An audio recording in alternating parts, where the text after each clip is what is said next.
नमस्कार।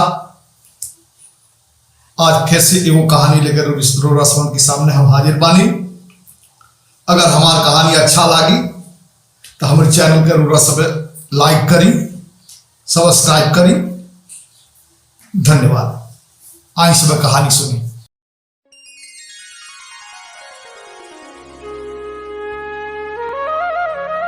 उस दिन मन में ना जाने का ख्याल आई कि धीरे से गाड़ी उठौनी और चल देने त्यागी जी के दर्शन करें।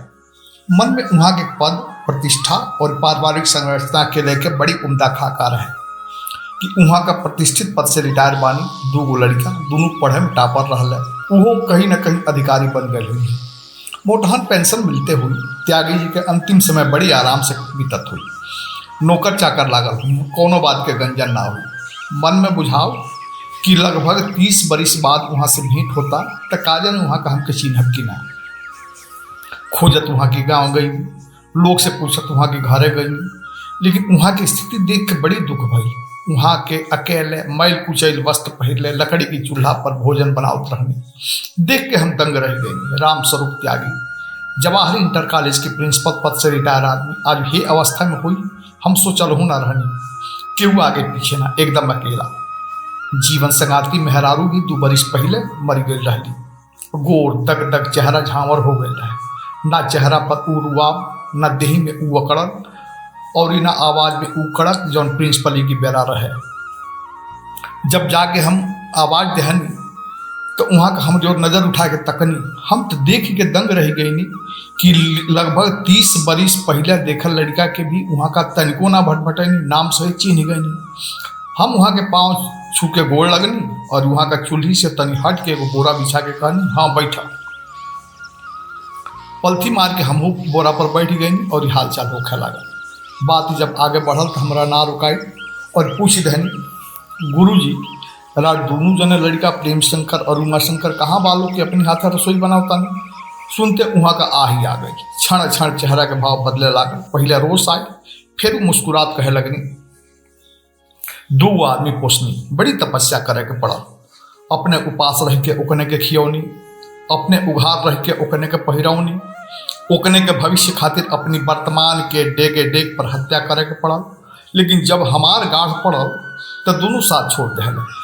अगर 2 आदमी की जगह पर 2 पिल्ला पोसले रहती न तो कुछ ना करी तो आगे पीछे पोछ तो हिलाई।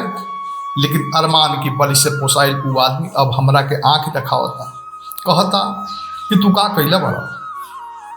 यह जिंदगी कहाला कि बचपन जानत बीत गई, जवानी जुगावत बीत गई और बुढ़ापा जरत बीत जाई। ते केहू के लड़की के काहे न राखी लेता नहीं, राव सेवा करी। हमरी कहते वहाँ का अधीर हो गई। पंडित तू जिंदगी जन कोड़ा, बड़ी घाव धसल बाई में, कोड़ला से ऊपर आ जाई तब बड़ी दुखाई।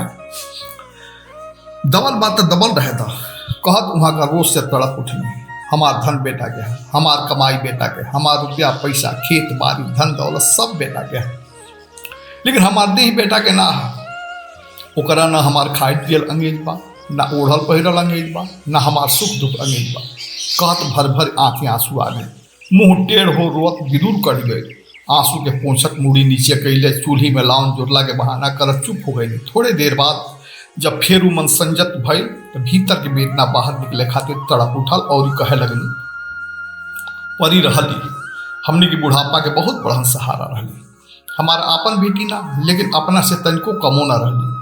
हमार जिंदगी रहली उनके पाके हमने बूढ़ा बूढ़ी का बुझाए कि बुढ़ापा की आँखी की जोत मिल गई। वो हमके बाजार में जोधन की चाय की दुकान पर मिलल रहली और वो चिल्लात माई माई गुहरावत लोर लाद में सनाइल अनाथ सा। कैसे वहाँ पहुँचली केहू ना देखल। मुश्किल से 3 साल की अवस्था, बापो महतारी चाहे गांव गिराव के नाम ना बता पाओस। बाजार में उनके देखे खातिर तमाशा लागल रहे, केहू कुछ कहे तो केहू कुछ कहे। पहले हमहूँ पहुँच गई जोधन के दुकान पर। रोज सांझ के हम चाय पिए जाएं, 10 मिनट ले हमहूँ देखते। देख के उनका पर हमरा बड़ी दया आई, बुझाए कि वो हमरे बेटी है। उनके माई खातिर तड़प देख के छाती फाड़ी। उनके उठा के हम अपनी छाती से लगा लेहनी। उन्हों का शायद हमरा से अपनापन मिलल और वो हमरा से के धो के सपट गई। हम सबसे कही देहनी कि ये लड़की के हम अपने घर ले जाता नहीं, हम यहाँ जवाहर इंटर कॉलेज के प्रिंसिपल हैं। अगर केहू इनके खोजत आवे तो हमारी घरे भेज दिया लोग। घरे जब उनके लिए नहीं तो हमारी मेहरारू के जमीन पर गोड़ना, बेटा लोग का अपनी अपनी परिवार के लेके चल गई के बाद घर एकदम शून्य हो गई रहे। उदासी इतना कि बुझेबे ना करे कि घर में केहू बा। हमार तो दिन स्कूल में कट जाओ, लेकिन मलिकाइन अकेले पड़ोस तो नाती नातिनी खातिर कुहकस। घर में रिन्हल अन्न ना घोटाओ, कुछ निमन बा और बने तो मुंह में ना पड़े। नाती याद आ जा से बुझाव कि ओकने का ना मिलत हो।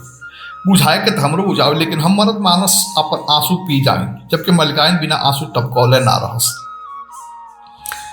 लेकिन वो लड़की की अइला से बुझाइल कि हमार घर फिर उसे गुजार हुए, फिर उसे जोर हो गए। घर में छोट लड़का का रुनझुन संगीत सुनाए लागल। मलिकाइन तुरंत ओके नहवा धोआ ओढ़ा पहिरा के सुन्नर बना देली।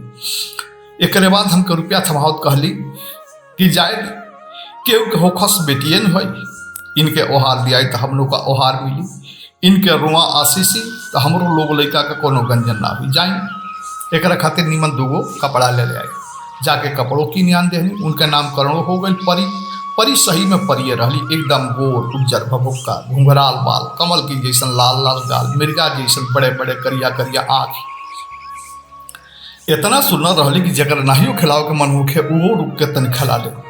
10-15 दिन ले जब उनके केहू ना खोजल तो हमनियों का बुझा गई कि भगवान उनके हमनिए खातिर भेजले बाड़े। ओकरे बाद तो उनके सेवा शुश्रूषा और ही बढ़ गई।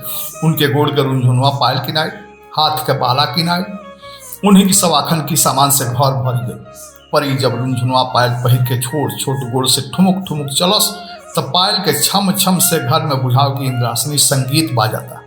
घर में ढोल ढोल के जब सामान छींटस तो बुझाव की कृष्ण भगवान ढोलता रहे। जब हम विद्यालय से आए तो दौड़ के दुआरी पर खड़ा होकर मुस्कियाए लागस। हमरो उनके सलोना रूप देख के हुलास आ जाओ और कोरा उठा के चूमे चाटे लागे। सारा दिन के थकान दूर हो जाओ। ननकी हाथ से पेटे पर दबा के तुलबुल तुलबुल चलत जब हमार सामान ले जाके धरस तब विभोर होकर हम उन्हीं के निहारत रह जाए। पानी पिए के ले आवस। महीना बीतत बीतत तो उनसे इतना नीह लागे गए कि तनको न बुझाओ कि उपाओ लड़का है। दिन भर मलिकाइन के पीछे पीछे ढूलत रहस। अगर कोनो चीज उ मांगस तो ले आके देस। आगे का भइल ई जाने खातिर ये कहानी के अगला भाग सुनी।